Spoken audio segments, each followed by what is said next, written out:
कैसे हैं आप लोग? मुझे अलीज़ा कहते हैं और आप देख रहे हैं अलीज़ा चौधरी ऑफिशियल। आप लोगों की ज़िंदगी कैसी गुजर रही है, क्या हालात हैं, जॉब कैसी चल रही है, घर में सब ठीक है, रिश्तेदारों में कोई मसला तो नहीं है? बता सकते हैं आप मुझे अगर ऐसा कुछ है तो।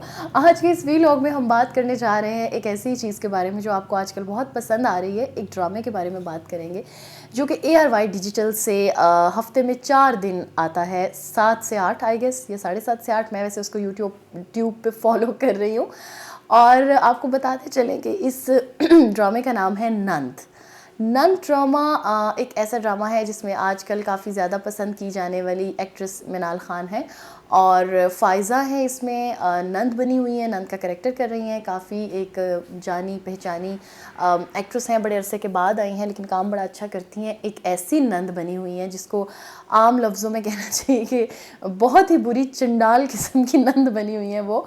एक ऐसा ड्रामा है जो मैंने देखा, मुझे अच्छा लगा, मैंने कहा ये अच्छा है। वाकई आम ज़िंदगी में ऐसा ही होता है, लेकिन आहिस्ता आहिस्ता उस ड्रामे में कुछ ऐसी चीज़ें दिखा रहे हैं। आपको पता है ना कि हमारी ड्रामा इंडस्ट्री का एक मसला है, एक चीज़ बहुत हिट होती है, उसका कंटेंट बहुत अच्छा होता है, लेकिन वो क्योंकि पसंद की जा रही होती है, उसकी रेटिंग बहुत अच्छी आ रही होती है, तो हमने उसे घसीटना होता है कि और कमा लें, इससे और कमा लें। अब वो जो स्टोरी बेचारी 20 एपिसोड्स की या 25 एपिसोड्स की लिखी जा रही होती है, 13 एक साथ पर तो अब कोई भी ड्रामा नहीं होता। वो एक वक्त था जब 13 एपिसोड्स का एक ड्रामा होता था।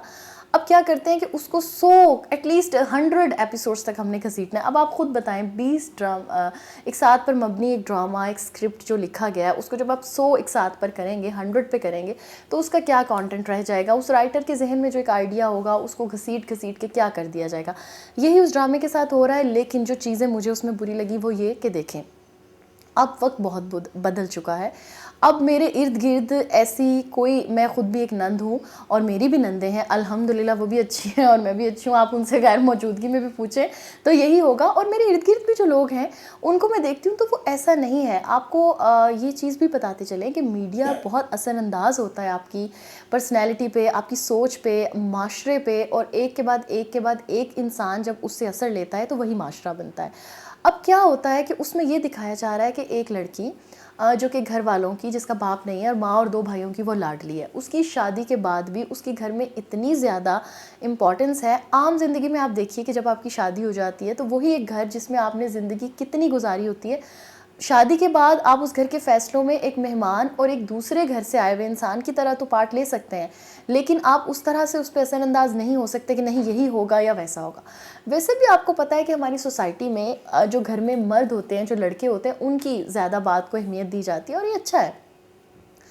अगर कोई औरत राइट पे है तो उसको भी सुना जाता है। लेकिन अब क्या होता है कि इस ड्रामे में ये दिखाया जा रहा है कि एक औरत, एक लड़की जो कि मैरिड है, उसका एक बच्चा भी है, वो अपने भाइयों की ज़िंदगी से, अपने मेके की पूरी जो ज़िंदगी है 3 लोगों की, उससे खेल रही है। उसने अपनी भाभी को बर्बाद कर दिया है। वो दिल चाहता है शक डाल देती है अपने भाइयों के जहन में, उसका दिल चाहता है तो वो तलाक दिलवा देती है। सबसे ज़्यादा इम्पॉर्टेंट चीज़ जो मुझे लगी, जो मुझे लगा आप लोगों के साथ शेयर करनी चाहिए, ऐसा क्यों दिखाया गया है कि एक बहन अपने भाई से इस हद तक अपनी ज़िद मनवा लेती है कि वो ये कहती है कि मैं इस घर से चली जाऊंगी और मैं अपने आप को नुकसान पहुंचाऊंगी अगर तुमने अपनी बीवी को तलाक नहीं दी। और वो एक इतना लविंग कपल, इतनी मोहब्बत करने वाली बीवी, उसको वो खड़े खड़े तलाक इसलिए दे देता है क्योंकि उसकी बहन ने कहा है। ये किस किस्म की चीज़ें हमारे माशरे में दिखाई जा रही हैं और मीडिया पर कोई पूछने वाला नहीं है। उसके बाद शक का उनसे डालना, फिर किसी इंसान के पीछे पड़ जाना, इतनी बदलिहाज, इतनी बदजुबानी दिखाई जा रही है।